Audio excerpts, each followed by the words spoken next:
Discuss कर रहे हैं बोहर मॉडल ऑफ एटम। तो रदरफोर्ड का जब हमारा एटॉमिक मॉडल फेल हो गया था तब बोहर ने अपना ये एटॉमिक मॉडल दिया था 1913 में। नील्स बोहर उसका कंप्लीट नेम था। तो उसके मेन पॉइंट्स क्या क्या थे कि an atom constitute of small heavily positive charge nucleus, means centre में न्यूक्लियस प्रेजेंट है जिसके अंदर जो हैवी है मीन्स टोटल मास उसके अंदर प्रेजेंट है, पॉजिटिवली चार्ज है मीन्स उसके अंदर इलेक्ट्रॉन्स एंड न्यूट्रॉन्स प्रेजेंट हैं। Electrons are revolving around it in circular path, electron उसके चारों तरफ सर्कुलर पाथ में रिवॉल्व कर रहे हैं। These circular path are called orbit, इनको हम कहते हैं ऑर्बिट। और इनके अंदर जब तक इलेक्ट्रॉन रिवॉल्व कर रहा है उसकी एनर्जी में कोई चेंज नहीं आता, उनकी एनर्जी फिक्स रहती है, ना ही वो एनर्जी एब्जॉर्ब करता है ना ही एनर्जी लूज करता है।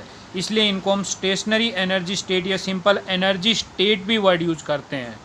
तो अगर किसी तरीके से इलेक्ट्रॉन एनर्जी एब्जॉर्ब करता है तो वो इलेक्ट्रॉन हाई एनर्जी स्टेट में चला जाएगा।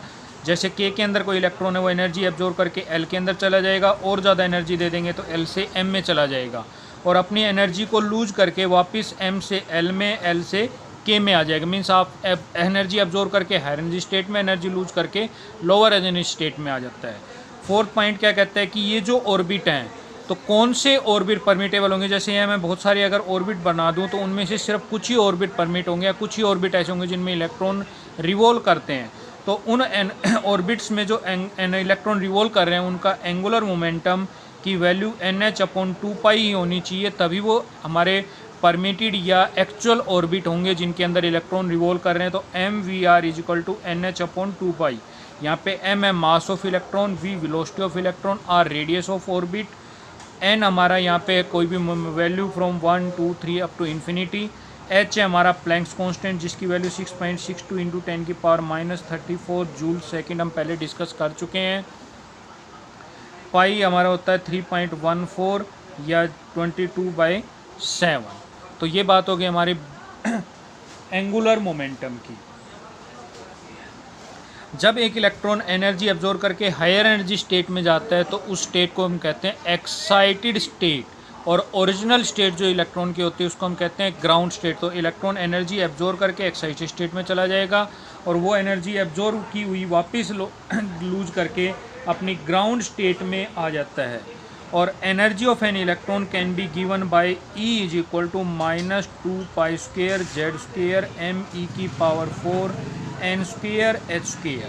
यहाँ पे Z है एटॉमिक नंबर, जो हम पहले भी डिस्कस कर चुके हैं। एटॉमिक नंबर को डिनोट करते हैं हम Z से।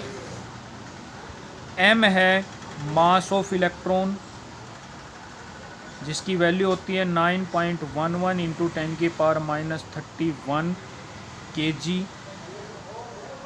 E charge of electron 1.6 × 10⁻19 Coulomb's.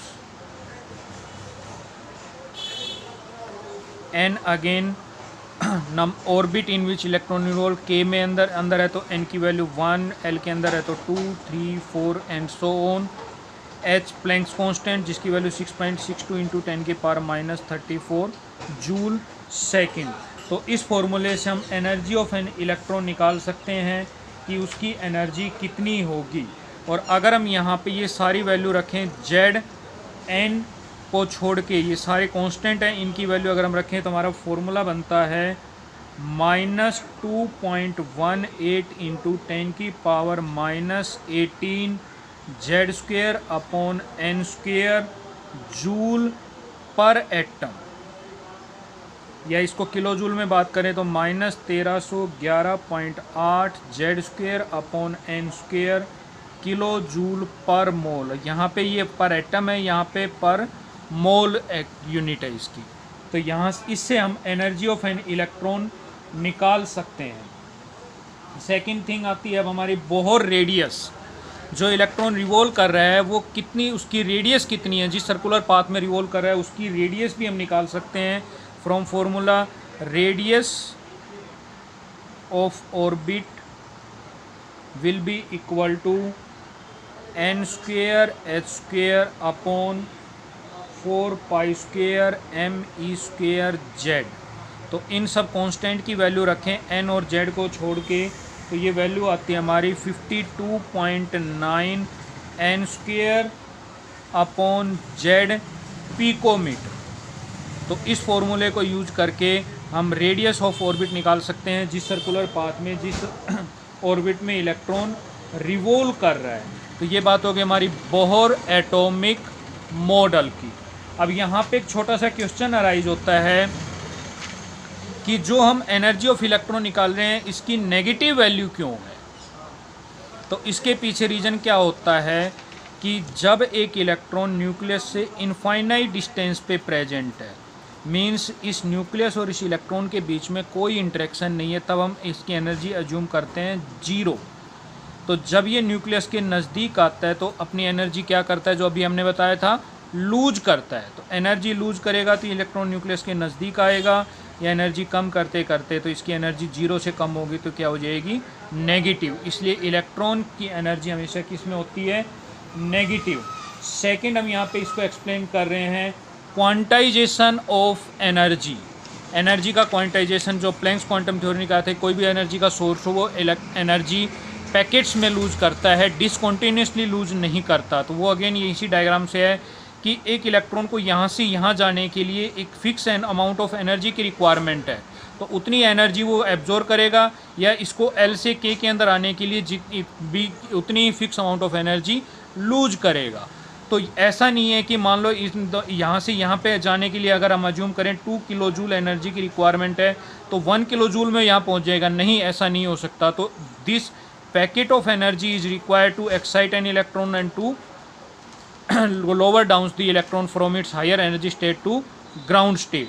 तो इसलिए ये हमारी बात होती है quantization of energy, means energy, एक इलेक्ट्रॉन को हायर एनर्जी स्टेट में जाने के लिए फिक्स अमाउंट ऑफ एनर्जी की रिक्वायरमेंट होती है, और उतनी अमाउंट ऑफ एनर्जी को लूज करके वापस ग्राउंड स्टेट में आता है। तो ये बात होगी हमारी बोहर एटॉमिक मॉडल की।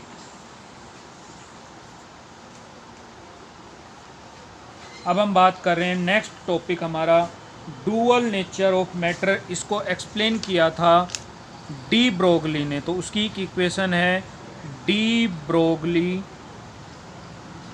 इक्वेशन। डी ब्रोगली ने डुअल नेचर ऑफ मैटर को एक्सप्लेन करने के लिए एक रिलेशनशिप दिया था, डी ब्रोगली रिलेशनशिप या डी ब्रोगली इक्वेशन। तो इसने क्या कहा था कि wavelength associated with the moment of an matter या moment of an electron is equal to h upon m v. ये उसने फॉर्मूला दिया था। इसके अकॉर्डिंग इसने बताया था कोई भी मैटर हो, चाहे वो एक एटम है, चाहे इलेक्ट्रॉन है, मीन्स चाहे वो माइक्रोस्कोपिक पार्टिकल है, चाहे मैक्रोस्कोपिक पार्टिकल है, वो जब मूव करता है तो उसके साथ वेव एसोसिएट होती है। उस वेव को कहते हैं मैटर वेव। तो मैटर की वेव है तो उसकी वेवलेंथ इक्वल टू होगी h अपॉन एम वी, और m इंटू वी होता है हमारा मोमेंटम, तो ये हो जाएगा h अपॉन p। इसका फॉर्मुलेशन आया था अकॉर्डिंग टू दो इक्वेशन इसने मिक्स की थी, जिसके बेसिस पे ये डुअल बिहेवियर को शो कर रहा है।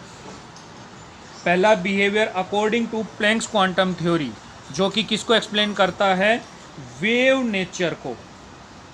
तो E is equal to h mu, ये हमारा किसने दी थी, प्लैंक्स क्वांटम ने। तो h c upon lambda. According to Einstein E is equal to m c square, कि कोई भी ऑब्जेक्ट वेलोसिटी ऑफ लाइट से अगर मूव कर रहा है तो उसका मास किस में कन्वर्ट हो जाता है, एनर्जी में। ये पार्टिकल नेचर को एक्सप्लेन करता है, दोनों एनर्जी की टर्मिनेशन है।